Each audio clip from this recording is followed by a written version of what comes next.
की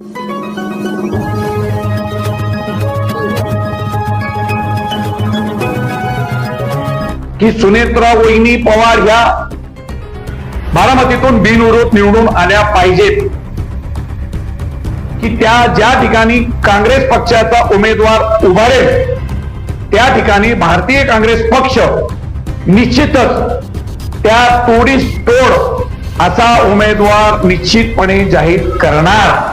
दिवंगत उपमुख्यमंत्री अजित पवार यांच्या अपघाती निधनानंतर रिक्त झालेल्या बारामती विधानसभा मतदारसंघाची पोटनिवडणूक जाहीर झाली आहे। ही निवडणूक बिनविरोध व्हावी अशी अपेक्षा बारामतीकरांसह संपूर्ण महाराष्ट्र व्यक्त करत आहे। याबाबत भारतीय काँग्रेस पक्षाच्या राष्ट्रीय अध्यक्ष हाजी एम.डी. शेख यांनी महत्त्वाचे विधान केले आहे। बारामतीकरांचेच नव्हे तर संपूर्ण महाराष्ट्राची इच्छा आहे की ही जागा बिनविरोध निवडून द्यावी। यासाठी उपमुख्यमंत्री सुनेत्रा पवार यांना बिनविरोध निवडून देण्यात यावे अशी मागणी जोर धरत आहे। भारतीय काँग्रेस पक्षाचे राष्ट्रीय अध्यक्ष हाजी एम.डी. शेख यांनी स्पष्ट केले की जर सुनेत्रा पवार यांच्या विरोधात काँग्रेसने उमेदवार जाहीर केला तर यापुढे महाराष्ट्रात होणाऱ्या सर्व निवडणुकांमध्ये भारतीय काँग्रेस पक्ष उमेदवार देणार असल्याचा इशारा त्यांनी दिला आहे। शेख यांनी पुढे म्हटले, सुनेत्रा पवार यांना बारामतीतून बिनविरोध निवडून यायलाच हवे। याचा अर्थ दादांना खऱ्या अर्थाने श्रद्धांजली अर्पण केल्यासारखी होईल। सध्या बारामती पोटनिवडणुकीच्या पार्श्वभूमीवर राजकीय चर्चा तीव्र झाली आहे। सुनेत्रा पवार यांना बिनविरोध निवड मिळावी की निवडणूक चुरशीची होईल याकडे सर्वांचे लक्ष लागले आहे। निवडणूक चे फॉर्म भरण्याचं काम सध्या चालू आहे। महाराष्ट्राचे लाडके दादा अजित पवार यांचं 28 जानेवारीला आघात झालेला आहे। त्यांच्या रिक्त पदावर त्यांच्या पत्नी सुनेत्रा वहिनी पवार या निवडणुकीच्या रिंगणात आहेत। त्या मुख्यमंत्री झाल्यात, त्यांना 6 महिन्यात कुठेतरी विधानसभा किंवा विधान परिषदेवर निवडून येणं अनिवार्य आहे। त्यामुळं निवडणूक आयोगाने बारामती विधानसभेची पोटनिवडणुकी डिक्लेअर केलेली आहे, जाहीर केलेली आहे। त्यासाठी बारामतीची विधानसभा जागा महाविकास आघाडीकडून शरदचंद्रजी पवार यांच्या गटाला सुटलेली आहे आणि महाआघाडीला ती जागा अजित पवार गटासाठी सोडण्यात आलेली आहे। असे असताना शरदचंद्रजी पवार साहेबांच्या गटाने बारामतीची जागा आम्ही लढवणार नाही असं रोहित पवारांनी जाहीर केलेलं आहे। तर बारामतीची जागा हे सुनेत्रा वहिनी पवार ह्या बिनविरोध निवडून यावं अशी इच्छा केवळ बारामतीकरांचीच नव्हे तर अख्ख्या महाराष्ट्र राज्यातील मतदारांची आहे। त्याच अनुषंगाने आम्ही भारतीय काँग्रेस पक्षाचा मी राष्ट्रीय अध्यक्ष एम.डी. शेख आमच्या पक्षाच्या वतीने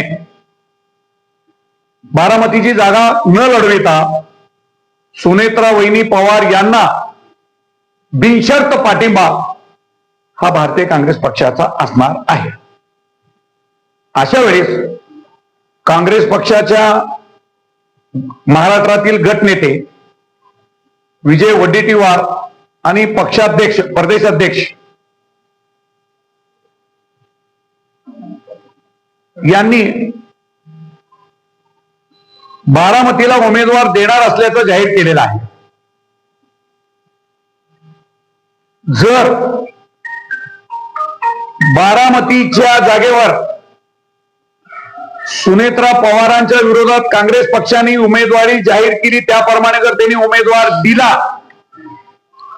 तर यापुढे महाराष्ट्रात ज्या ज्या निवडणुका लागतील, मग त्या विधानसभा असोत, लोकसभा असोत, नगरपालिका महानगरपालिका असोत किंवा ग्रामपंचायत असोत, कोणतीही निवडणूक लागली की त्या ज्या ठिकाणी काँग्रेस पक्षाचा उमेदवार उभारेल त्या ठिकाणी भारतीय काँग्रेस पक्ष निश्चितच त्या तोडीस तोड असा उमेदवार निश्चितपणे जाहीर करणार आणि तिथे उमेदवार देणार।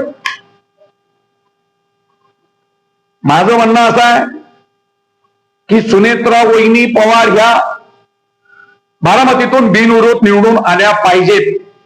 म्हणजेच अजितदादा पवार यांना खऱ्या अर्थाने श्रद्धांजली अर्पण केलं सारखं निश्चितपणे होणार.